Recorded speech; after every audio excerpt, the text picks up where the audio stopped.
Ngamba dance wabindi obuyaye bwali bu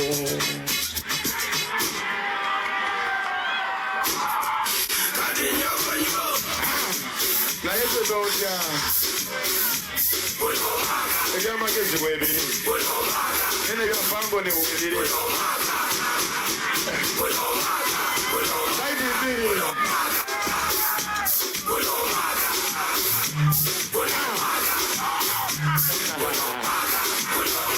ulira namulabye bujega bwe yalabise namulabye yalabise bujega bwe yakunamye buli omwaka mbadde mbefasa yate guno sigenda kubefasa eyagamba mbu ayagala kumpasa nensonyi wanze sikyayagala kumpasa njagala amategeko ku kalabba akawuliro kalabba eyo saidi ya fangoni sokwatemu DJ sokwatemu kiri kitya bameni.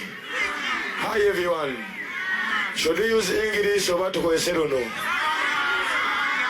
kubanze benkiikirira mu bamanyi kyemanyi oluganda balumanyi nnyo kyamukisa nnyo leero abaami bawano okumpa platform obweti okuyimirirako waneeno nga active politician.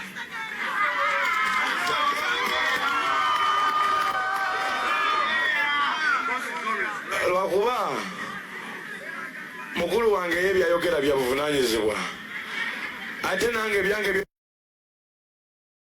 byayogera bya buvunanyizibwa lwakuba biyisaamu amaaso kati awo mu makkati awo we babibuusiza amaaso wetuteerako ebikolwa nenga naffe tuli baki tuli babuvunanyizibwa. Sigenda kubawa mbozi ze mwagala kuwulira, sigenda kuyisaamu omuntu yenna maaso yadde gwe ngenda okunyomoola kubanga ekyo Fangoni ekimanyi saidi gye twalonda ffe tubeerawo ng'abalumbibwa naye ate abali strong gwe bw'ojjangu atusirise dete olutalo olwo lutukwase ojja kumanya abasirifu bano kyekibalimu. Naye ate olumu tetukozesebwa mu kulumba bantu era tetufunangayo nakadde kafumiitiriza nti tulumbagana ono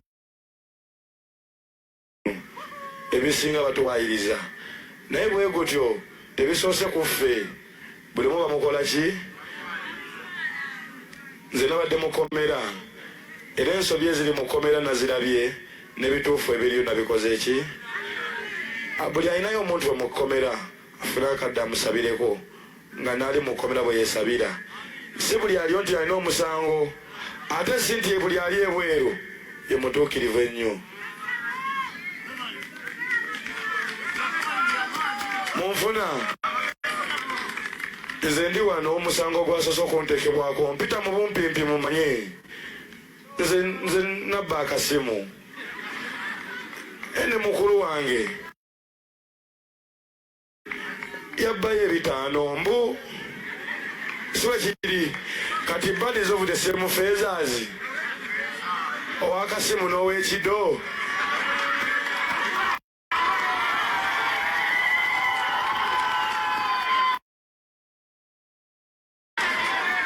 Kitegeeza kwatagana ne stages enneneko bw'oba obba obbire ku leve ekola ki.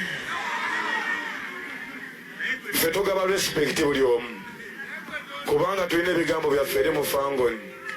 If you don't respect the elder oba the leaders of the people, kitegeeza you don't respect the people. Bw'otaba mu kitiibwa mukulembeze w'abantu oba weerimbise mu kifaananyi naye nga ggwe abataba bantu kitiibwa. Kati ate waliwo ebimu bye mutagenda kutegeera ng'ojja kuddayo ewammwe. Rule number 1, the boss is always right. If the boss is wrong, refer to rule number 1. Thank you. Mwebale nnyo munyaniriza bameeni, nebaza n'abasajja banene, basajja babitiibwa. Naye ate banene abansindisa okubatuukamu bantu ba wansi. Kitegeeza tujjukire nnyo gye tuva.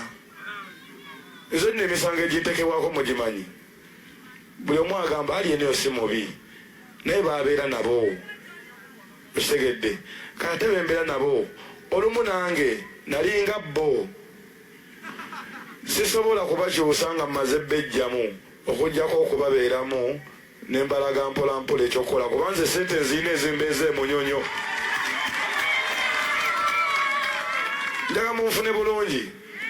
Emisango eginvunaanibwa olumu n'abantu ne basiviliani n'olukongolo lwe banteekako jasitwa bannayuganda. Munfuna. Naye nga kitegeeza nange nyinza okuba ntose ku levo epangisa akazigo emunyonyo, naye obubaka bunaava butya mu kikomera ate budde mu nkwero. Ensonga lwaki ne mu kizungu gye mbeera nafuulayo nkwero kubanga be bantu bange. Siri politician nnyo, ne bye njogera biringa bya bana babufuzi. Kati nze kye nakoze nga nze nsobola okubeera emabega, sina sayidi yonna wabula nsayidinga na buli munnayuganda. Tujja kusonga kuba Katonda amaanyi abadde agatuwadde n'okusingawo.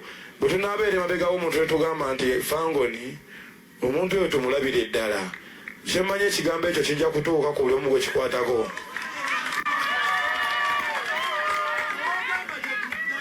Bino si bya kuyimba kubanga obubaka obw'amakulu tubuyimbye, ennyimba ne muziwulira ne mutakitegeera. Abamu ne bawuliramu ndongo ne bazina, abamu ne batawuliramu n'abuuza kati binayimbye biki. Kitegeeza tulina kirasi mmeka? 3. Bwe tukeeranga ku makya saba nnyo Katonda amagezi okumanya n'okutegeera. Tolina muntu yenna gw'ogenda kuvunaana yadde okwasa obulamu bwo, okuggyako ffe abaana babavuddeyo nga tulaba tuli bulungimu tugamba naffe birungi tubyagaliza abalala, naye ng'olumu tubasudya naffe tetuli buki. Lwakuba kye mwagala owulira omunafu tawangula lutalo, tulina kubeera b'amaanyi okulwanagana n'abamaanyi. May God bless you.